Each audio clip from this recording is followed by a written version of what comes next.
after having sat in an apartment smoking cigarettes in my underwear for years, it was like, it was, I was suddenly let out of that cage, and I just gave it my everything. Just keep shooting, try not to be precious about continuity too much, try not to be too precious about the weather. And then every day you have a moment you get lucky, where it's pure dumb luck that stuff starts looking interesting.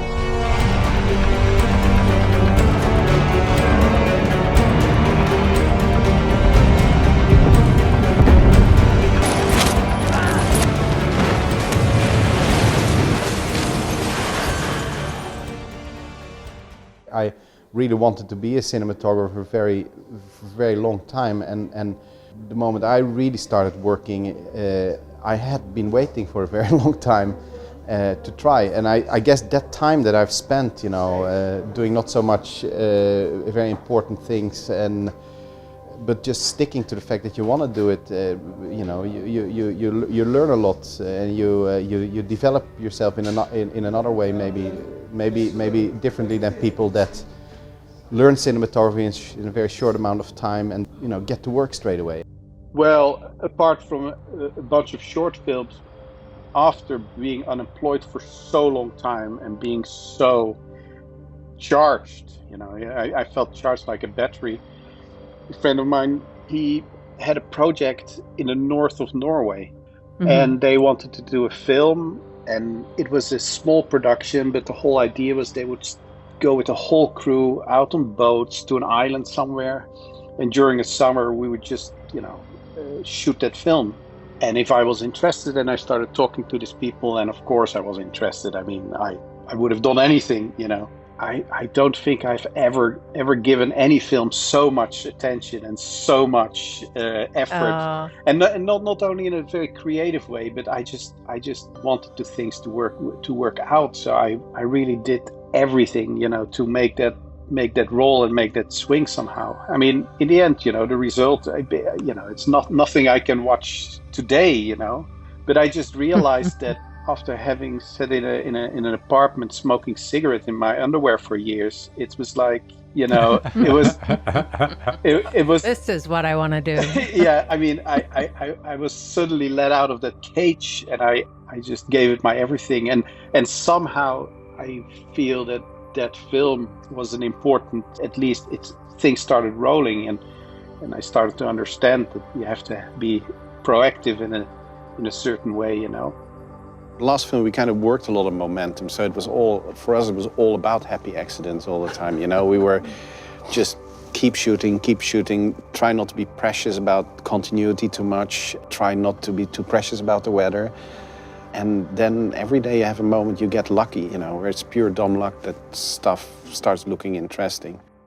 But I mean, very early we had to sort of decide that we have to take the weather as it comes. If you want to shoot on the real place, you either do that and you work with it, or you have to shoot it either in the studio, or you shouldn't shoot it in Dunkirk. You have to stick your arms out and walk into it, and then whatever is fired at you, you have to work with it. And that was much more sort of our philosophy, getting into this film. We wanted to be ready, sort of, to be able to cope with any sort of, problem that came towards us. You just have to count on the fact that you will be shooting, and you have to figure it out, and that's what happens. There's no stopping for the weather, and no stopping for extreme weather. It's just you hit the ground running, and you won't stop running until you come out on the other end. The engines are flooded! We're gonna have to shut her down! People always say, you climbing the ladder is the best thing, and you have to sort of start from scratch and work your way up. But I just had the feeling like I can start down on the ladder, but if I already suck at what's down there at the ladder, how are you ever going to climb up? Yeah, so I quit that again, and I actually went back to Poland. I used to be always very jealous of those people that say, well, I found this 8mm camera in my father's closet, and I started making films on 8mm since I was a tiny kid, and I knew that it was my thing. I just don't have that. No. I wish it was, but it was, for me, it was much more messy. I kind of started off from scratch in that way. It's so funny. It's such an inaccessible medium in a way. Yes, you have the 8mm cameras, but even making the small films, somehow, for me, it has very little to do with the way I see my profession today, you know, which is so much about, it is so much about sort of management as well. As boring as that might sound, but it's so much about sort of bringing other things together, you know, and sort of an art form that is, you know, by picking and pulling and editing, you know, things together, you know, for it to even come alive, you know. In the beginning, like with Interstellar, I felt it was a little bit above my, you know, pay rate, so to say. It was a little bit too, it literally was, by the way, but it was very ambitious, and I was worried about it, and I was having sleepless night, and I thought, can you handle this? Is this something, you know, and then you plunge into it, and you just notice you're running, you know, you're really you're stretching, and you're really trying to make it work, and so before you know it, you realize, okay, you know, this project has made you able to do things you couldn't really do before, and it's a very satisfying feeling once you sort of come out on the other end, you know. Also, you know, the whole sort of idea of start with a blank sheet. You never really know who you are as a cinematographer until the moment that you're certainly on set with a whole crew, and everybody looks at you and sees you as the cinematographer, and you have to start calling the shots. So you have to sort of be confident in your role and do that. And I think for me, doing that film the way I did it and the way I felt doing it, it would have been so hard for me to have to do the same, like climbing up from the bottom of the ladder slowly upwards. So in a way, I sometimes feel this was for me an opportunity to just go there and pretend I'm a cinematographer and see how it works out. And it kind of worked out, you know. But it's very funny because somehow the big budget movies that I've worked with, they didn't feel necessarily like specifically big budget movie, or it's not about it, you know.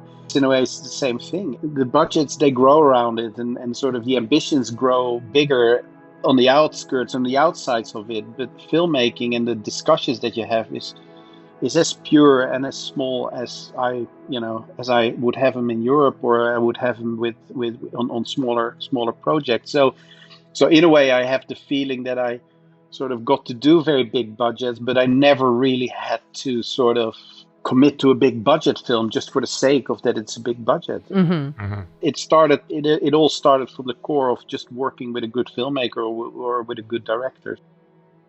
You know, even your agent would ask who you really want to work with, and the people that you very often love or that make the most beautiful films, you kind of feel unneeded or unwanted. You know, it's like, you know, what can you add to that thing? So maybe, you know, you should choose to work with the people that you don't sort of respect to death, but, you know, just think are good filmmakers, and together you can maybe do something more interesting. What I have a little bit learned of working with so many different guys, I have the feeling that, you know, the process for every director I work with is totally different. Yet, you know, they all sort of end up at the same result. And there is not a right and a wrong way, you know. And the way you deal with these different people as a cinematographer is very much also what defines your relationship with a director. I always feel that I'm very flexible. I feel the lesser I sort of pretend how things are supposed to be done, and the more I sort of can understand or respect the idea that, you know, people have very different processes, you know, the easier things get or the better things get. It's so much about chemistry as well, you know. In the beginning, you're very stiff and you're really feeling each other out and you're sort of tiptoeing around each other. But then on the next project, you can do more, you dare to do more, and you can use things that you have been learning from each other. And I very much enjoy that. I very much enjoy sort of the next picture in that perspective. You're scared to death in the beginning. You want to fulfill certain expectations. You want to deliver what had been delivered before, and at the same time, you want to bring something of yourself to the table. You know.